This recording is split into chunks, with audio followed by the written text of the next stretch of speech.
Hey everybody, it's me, Jonathan Millard, the voice of the Vale, back with another Big Hype podcast, brought to you in association with Hype Energy Drinks, powered and supported the way them. Check out the links below, and of course, Bravose boxing equipment. Please check out those as well in the affiliate links below. But right now, joining me all the way from his lovely home to my studio, to your ears, is Mr.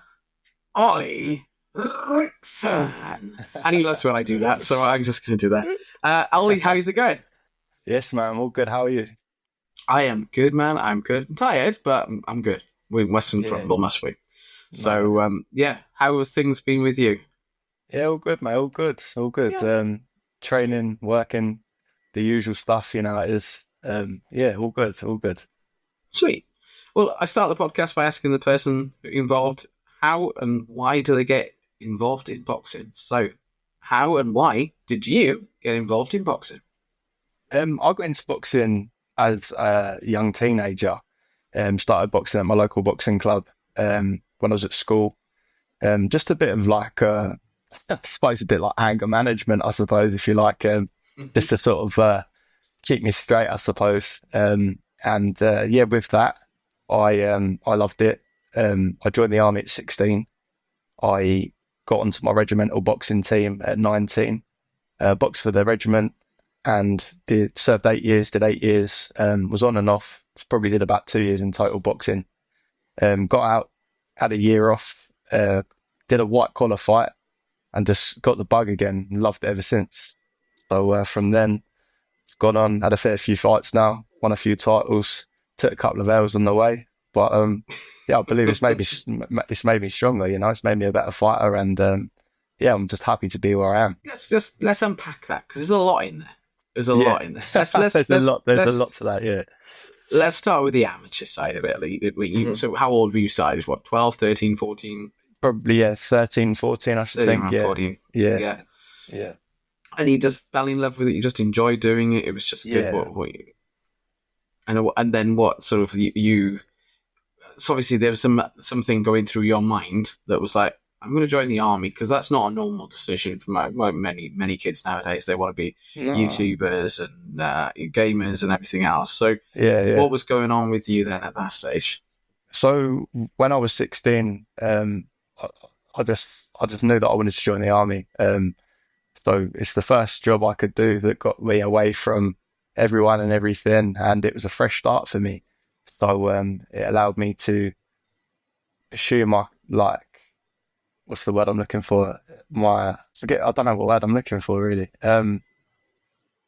Sort of give me a bit of drive and a bit of passion and do something that I loved. And I've always loved my fitness from a young age and stuff.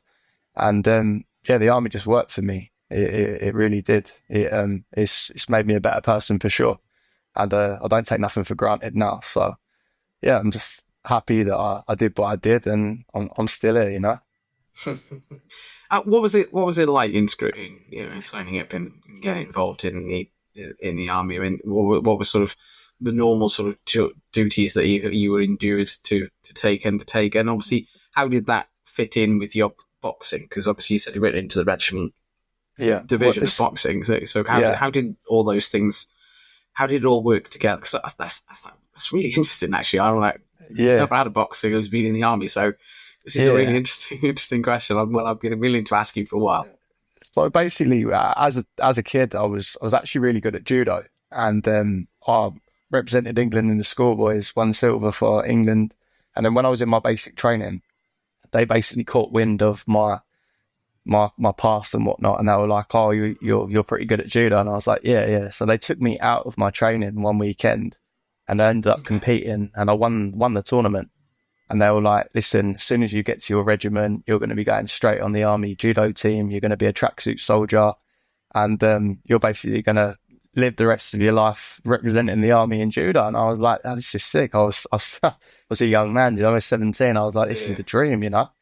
And then when I got out to Germany, where I was based, they turned around and was like, "Oh yeah, we can see you've done a bit of boxing and that." And I was like, "Yeah," sort of thinking like, "Where's this going?" And it's a bit naughty, really. My regiment decided to give me trials for the boxing team, I got on the team straight away, and they basically said, like, "Nah, you're not going back to England now. You're basically gonna be held here." So my judo career come to an end, and the boxing career sort of took off, if you like. So yeah, I was like, do you know what I mean? I was a little bit gutted, but I knew I could box. I was always better at judo.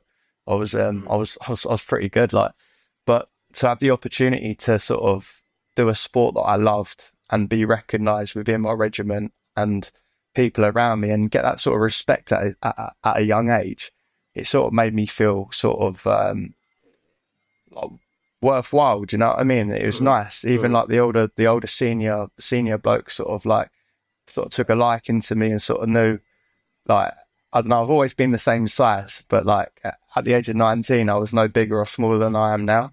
So like I was a bit of a unit like at 19, and everyone was like, "This is a fucking tank." Like, and I was actually like, I was fighting at light heavyweight, 81 kilos, and it wasn't my natural weight. I cut a lot of weight. Like I was walking around at 19 at 98 kilos, which is what I fight at now.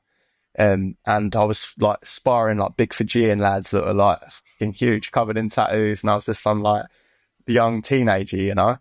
So to get sort of like the respect from the seniors from that, and then seeing me like what I was like as a young man, to like obviously going on and then boxing in England and boxing and getting around to different countries and stuff, doing what I loved. It was a dream, you know. I spent 6 months of my time in Portsmouth. We was training at HMS Nelson, and the Navy team and the Marine team were there. So again, at 19, I'm sparring their top boys and stuff, like their amateur boys. And I always remember I jumped in at 19 against like the Marine champion, and I got absolutely pasted for a round. And I was like, do you know what? He's had like 80 bouts. I've not even had a bout at this point. And I'm thinking, I'm doing all right. This isn't too bad, you know. And I'm a bit of a weird one. Like, I just love getting punched in the face sometimes. And that was a wake-up call, to say the least. But yeah, it's quite cool. It's quite cool to be a part of that journey and meet some cool people along the way. How does it work then? Because obviously you said about traveling quite a lot. Between sort of, you went into the amateur gyms, you went into the army gym. What's the difference in that sort of levels? Is there a difference in capacity and levels? And yeah, so like I always used to remember, like as a kid when I used to spar and stuff, it would be like all the local boys from the town and whatnot, and everyone was very sort of at the same level. It was very the amateurs. It's always very well match fights, and you know, it's a case of turning up on the day and like you don't know who you're fighting. And obviously now I know who I'm fighting sort of a good 6 weeks minimum before I fight. So to turn up and just fight was pretty cool. But obviously, as I like progressed through my career, obviously sparring people that are obviously a lot higher level, I believe you don't really learn a lot from sparring people that you can just paste. And I'm a very respectful guy. If I know somebody isn't as good, I won't like smash them to bits and take the piss. Like I believe in bringing people on, and also like sparring the better guys brings the better out of me. I think like yourself, you know yourself. My hardest opponents have been my best fights, and I seem to come out my shell a hell of a lot when I've got a decent opponent in front of me. Like when I won the regional title on the Quest, I believe Matt Hilliker was my toughest fight to date and probably my best. And I feel in that mindset and in that shape and that fitness that I had and the drive, I felt amazing, you know. And I was like, do you know what? If I can do that again and again and again and be in a situation where I love what I do, then why would I give this up? Yeah. Well, I'm always, whenever I see the boxing from the army, I'm always kind of in awe of the setup that they have and the way that you guys conduct yourself. You do it in the ring when I've announced you as well. And you set to attention and you step out. Obviously, just like obviously you could tell the difference is a different.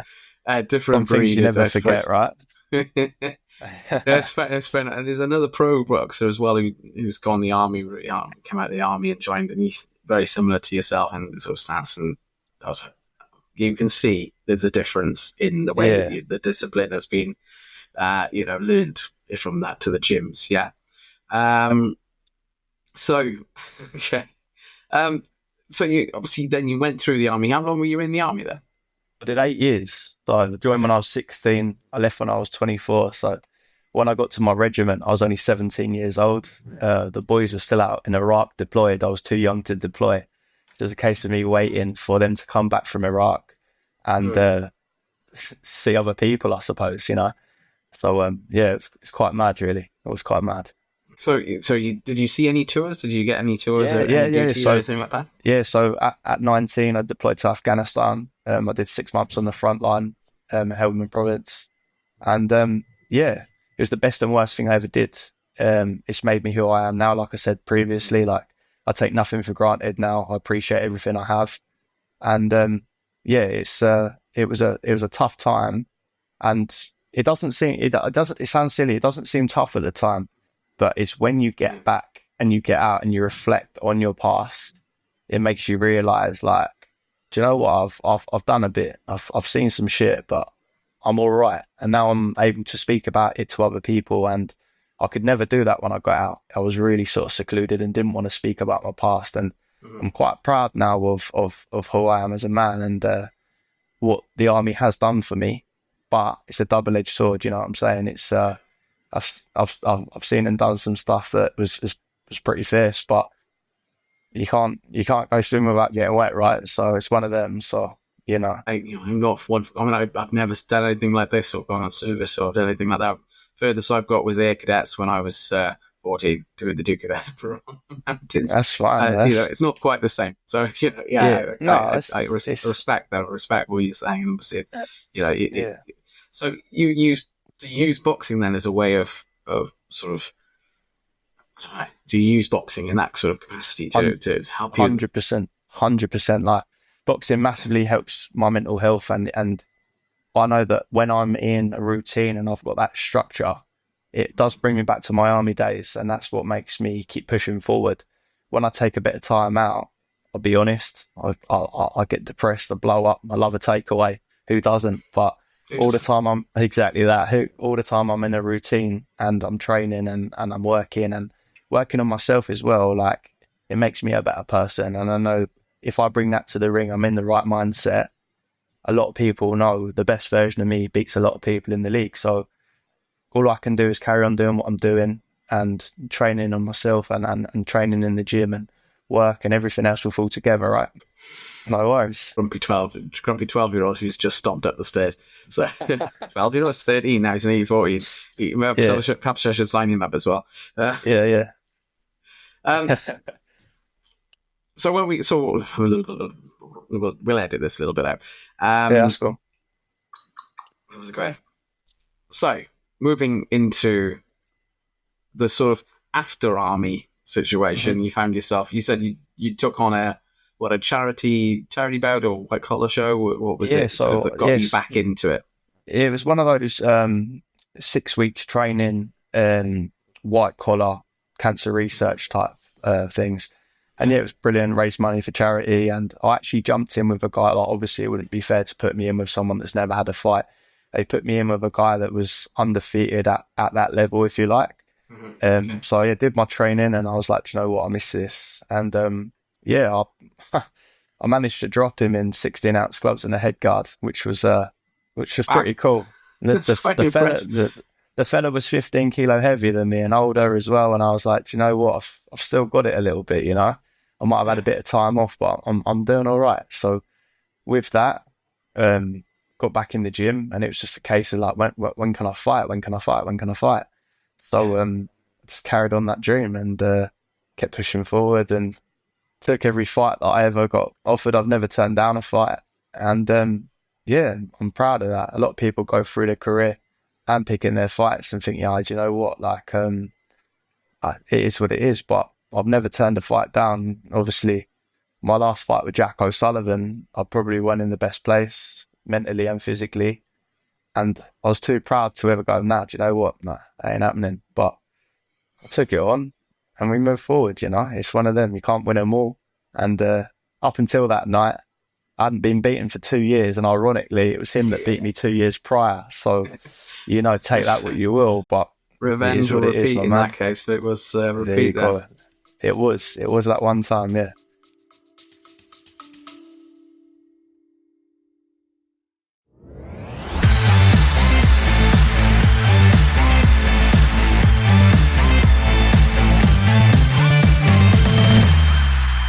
Big Hype Podcast, sponsored by Hype Energy Drinks.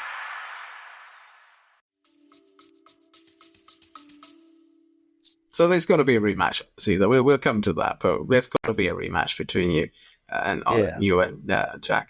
Jack O'Sullivan. I love you both.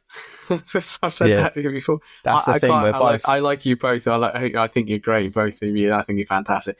And it was like to watch you two fight. It's like, it was a good fight. It's like you said, I know you weren't in the best of places, and you sort of think, but still it's a great matchup. And I think both of you coming out of the blocks, both of you being on form as well. Because I think Jack's been up and down a little bit. You won't be saying that.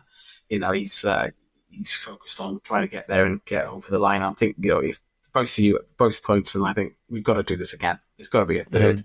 The trilogy's got to be done. So when you came back into boxing, where did you start going? Where were you training out of? So when I got out of the army, I was living in Eastbourne, and I was fighting under Will Williams at Next Generation Gym, and I was with him for a good few years, and then I ended up moving away, trained with Jeff at Create Gym, and now I'm back down south, and I'm basically just floating at the minute. So I'm going to different gyms, doing different bits of training, different classes, and just mixing my training up a little bit, because with my work and my current living situation, it's easier for me to book sort of like sessions in when I can around work and where I am in the country, because my work, I'm traveling around all over the place. So it's not always easy for me to make up 7 o'clock time, for example, for training. So it's just a case of looking at my week and thinking, where am I working? Right, cool, I can go and train there. And alongside that, my next fight, I've got the half marathon the week before. So I'm getting my cardio in with that. And I don't like to do things in halves, do I? So I've got the half marathon the week prior. So yeah, got the marathon, half marathon on the 6th, my birthday on the 7th, and then my fight on Quest on the 12th. So who introduced you to Quest then? Because when did you start? Because you said you'd been in the league for a while. I think you were in the league when it was called Queensbury. So when Ross Newton was there as well. So way before I got involved with Quest, because that's been. I was looking at this. I think it was 2019. That was my first show. My first show was actually a poster on a wall. With Queensbury Quest. So so 5 years ago. It's crazy, isn't it? So basically, obviously, Queensbury, like you say, Queensbury basically amalgamated to Quest. Alan Foley took Quest on, Ross Minter took a step back from it. And from then on, I just have only ever boxed on there. Obviously, I've boxed on other promotions prior to that. After the Queensbury days, I did a little bit on the IBA and a few local shows and whatnot. But since then, I've just been all in with Quest. So it's just a case of waiting for the call. When can I fight? I'll fight. All good. Because you've had a few championship belts and a few championships. You mentioned that earlier, right? Was there any drive to see how far you could take it? Was it as an opportunity to sort of turn over pro or something like that? Was that something that was considered, or? I did think about turning pro at one point, but my thought process behind not turning pro was, obviously I boxed in the amateurs as a young lad, and obviously had time off and got back to it and stuff. And since then, I'm nearly 33 now, so as boxing goes, I'm getting quite old.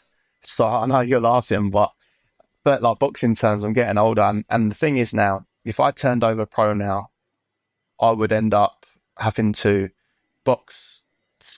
You know what it's like in a program. I'd have to turn over and box a few people that I'm probably a lot better than.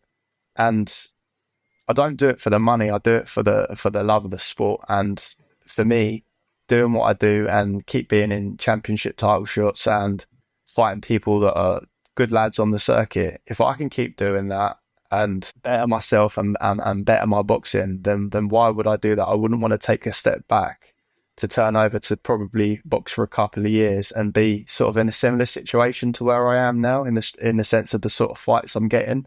I don't really want to go I'm not getting any younger. I want to keep going forward, you know. None of us are. None of us are. Right? No, exactly that. If I was 25 and we was having this conversation, I'd say, do you know what? Yeah, I fancy it. But all the time I'm doing my thing and I'm getting opportunities to fight these big names on the league. Why wouldn't I do that? Why would I want to go elsewhere? So that's where I'm at. It's just it was a question that I had in the back of my mind, because you're at that level where you're competing, as you say, against champions and against challengers that are stepping up and potentially, you know, you're like a gatekeeper in some respects as well, because your quality of boxing is always been very good and very high, and you know, something that, you know, challenges a lot of people, and you know, as you said, you cleared them out of the way, sort of things. You know, move them aside quite quickly. And there's only a handful of people who've gone on to beat you, and that I think, you know, speaks volumes in regards to, obviously, you know, and I think Quest recognise that, and then so that's why they offer you the type of shots and say, well, what about you know, this guy's coming up, would you? And it's that sort of opportunity, I suppose, for some of them. Yeah, I think that's the kind of thing. And that's why I was sort of like, well, you're at that level. What stopped you? I guess, obviously, you just said, yeah, you know, I get it. You know, you're 33. I'm 10 years on top of 33 next month. I'm still 32. Oh. All right, 32. All right, there you go. Yeah, it's the same as I'm 44. Yeah. Well, really. To be fair, though, you look 35, so you're doing all right. Do you know, the barber just said that as well to me today? I was like, it's that new cut, mate. That's what it is. If I had my hair cut, maybe I'd look a little bit younger. It's ready for the weekend. It's ready for the shows on the weekend that I've got. Nice. It's just something I always question. And so, yeah. So, obviously, you're saying, well, okay, time may be against you. I don't know. Again, you still keep it fit. You're active, and that's more than any. But you know, some of these you know, professional boxers that you know may have a fight a year, 2 fights a year, kind of thing. You know, and how does that keep you active? Well, we've had this discussion with others on the show. I'm sure you probably got your own thoughts and feelings on it as well. I mean, ring rust is one thing. You know, inactivity is a completely and utterly different thing. You know, those two things are, you know, you actually wanting to stop and not wanting to take fights. I guess that's, like you say, handpicking your opponents to an extent. I guess some people will do that and some people won't do that. But what's the future then for Oli? Is there some things that you'd still want to accomplish before you hang up the gloves? 100%. The thing is with me at the minute, with my work and my living situation, I need to get myself back into a routine in the sense of I know where I am and I know where I'm going to be training. We touched on it previous. At the minute, I'm sort of floating from gym to gym, and that's purely down to my work. I'm up at 4, I'm at work at 5, and I'm home at 6. So a lot of people will be like, a lot of the time people are knackered, innit? But boxing sort of gives me a bit of a push to get out and to get in the gym at 7, half 7, train for an hour and a half, and then get my cardio in. Like, it does make me better. Like, it genuinely does. So I need to get myself straight and know what I'm doing on a day-to-day basis. Obviously, with work and that, it's not always as easy, but my plan moving forward, I think, and I've always had this sort of plan in my head, is get myself fit and healthy, which I've already ticked that box because I now haven't got pneumonia, which is always a touch. I've got this fight on the 12th of April, and then I want whoever Al throws me next, and then I want my belt back by the end of the year. It's nothing personal. I get on with everyone. There's not many people in the boxing game that I don't get on with, and I've got a lot of respect for any man that gets in the ring. But I personally think when I'm at my best, there's not many people that can beat me when I'm in the right mindset, and I believe I can beat Jack O'Sullivan. There's no hatred or animosity between the pair. We've got nothing but time for each other. We're likeable guys. He beat me last time round. I was there at the bar, bought him a beer. It's absolutely nothing personal, but I know 100% I can beat him in the best day I can be.